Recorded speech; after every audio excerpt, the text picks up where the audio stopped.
Hey, how are you? Kumusta po kayo? And thanks for tuning in to another edition of Paul Presents Art. So I'm Paul and I'm going to be your guide today.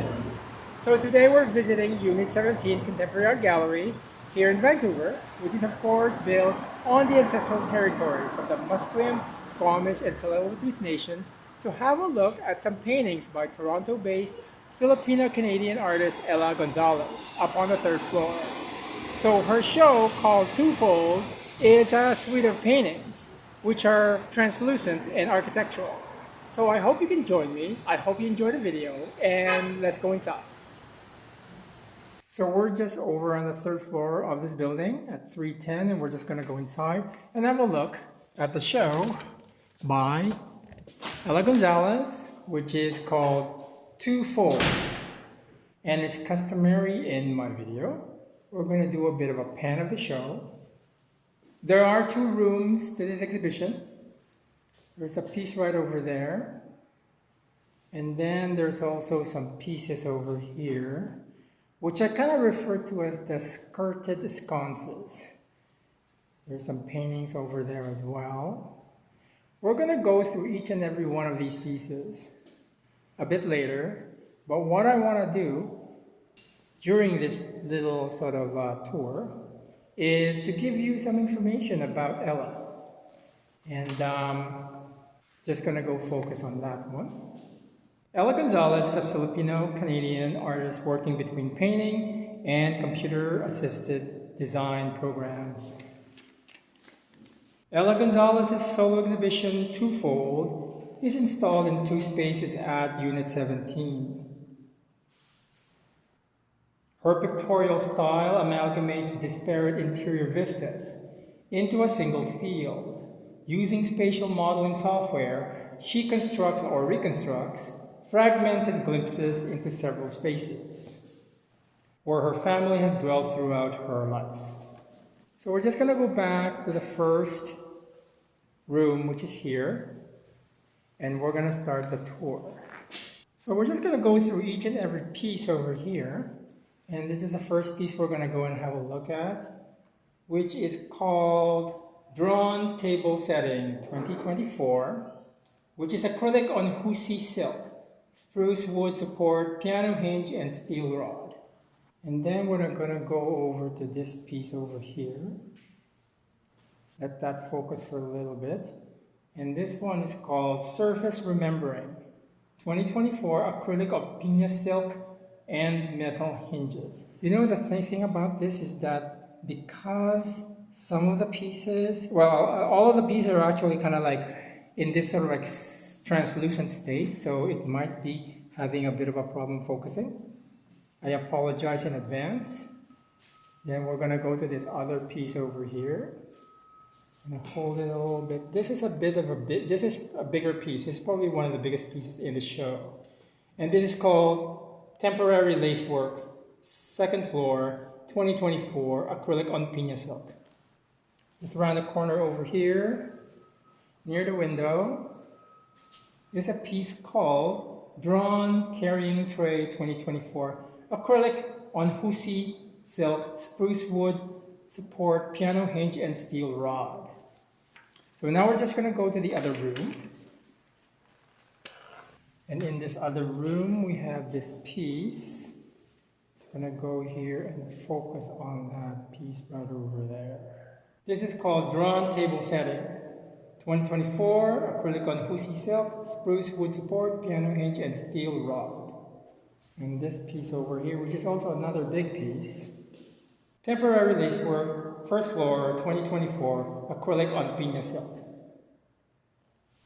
Over in the corner, it's another one of these skirted sconces, which is titled Drawn Carrying Tray 2024, acrylic on Husi silk, spruce wood support, piano hinge, and steel rod. And just backing up here, another one of these skirted pieces. And this particular piece is called Drawn Table Setting 2024, acrylic on Husi silk, spruce wood support, piano hinge, and steel rod. So we'll just go around. And we're just going to go back to the first room. And I'll share with you some of my observations. You know what? I think I missed this piece over here.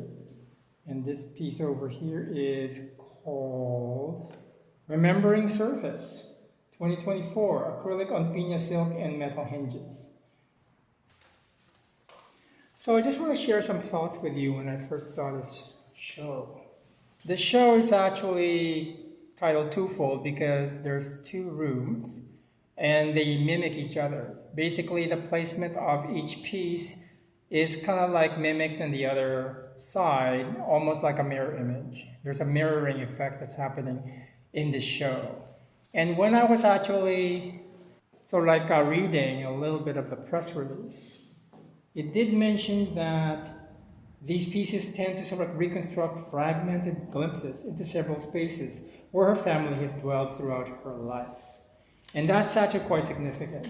I also mentioned that she's Filipina-Canadian, and from my discussions with the gallerist, he had mentioned that her family had moved from the Philippines to Saudi Arabia, and then from Saudi Arabia somehow made their way here to Canada.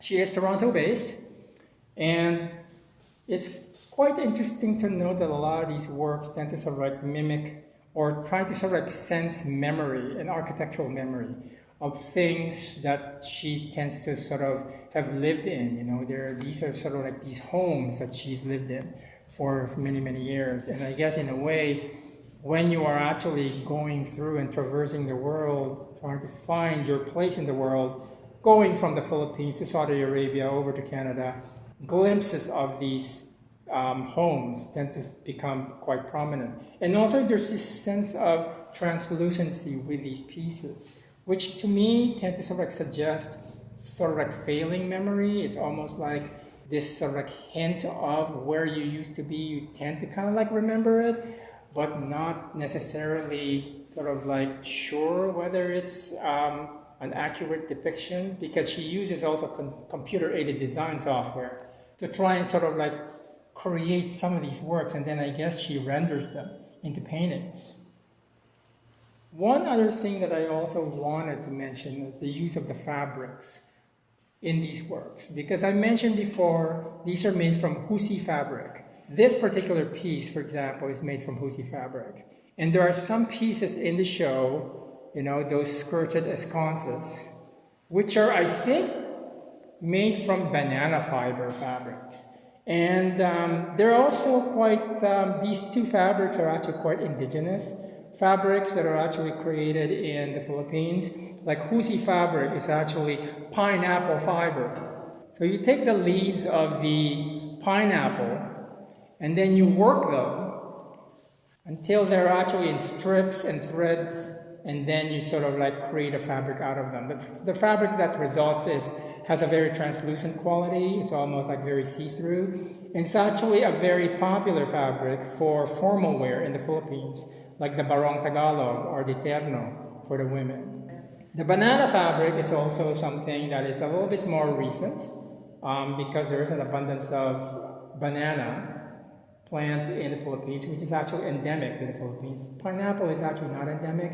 It actually came from the South America, but I think because of the galleon trade, pineapple was actually introduced to the Philippines. And then it became like a big industry in terms of creating these cloth. So these traditional cloth of the Philippines is actually what she uses as her canvas. And it lends a certain sort of naturally translucent sensibility, which actually lends very well to the translucency of the actual paintings as well, because the paintings are rendered in very soft, almost pastel type of colors, and it kind of like reinforces this sense of memory being fleeting, or memory that's almost fading because you're trying to remember it from when you lived there many, many years or many, many decades ago. There's also this sense of the Roman Catholic influence in this work, because when you look at this particular work that's actually in front of us, it almost tends to sort of mimic altarpieces that you actually sort of like, you know, they're at the head of the church, and then they open it up, and they usually have these sort of depictions of religious icons, you know, whether it's like the resurrection or some sort of like Roman Catholic sensibilities from the New Testament. And of course, Roman Catholicism is very much alive and well in the Philippines. 80% of the population is Roman Catholic. The population of the Philippines is approximately about 120 million, I think. So 80% of that is a lot of people. And the rest of the people, which is mostly Southern Philippines, are actually involved with Islam. So a lot of the things, a lot of the formatting with this exhibition tends to sort of like address that sense of religion, sense of Roman Catholicism, sense of the iconography that's used. Like this, for example, is one of those devices. This is one of those devices that's used in the church to tend to sort of like highlight the 12 stages of the crucifixion of Jesus Christ. You know, you see them in the sides of the churches, and it's part of the entire lexicon of iconography in Roman Catholicism. And the one thing that I really quite enjoy about these works is this reference towards architecture and how it has sort of like softened our sort of like imaginations regarding architecture. You know, when you look at architecture, you tend to sort of look at the hardness of architecture, you know, steel and glass.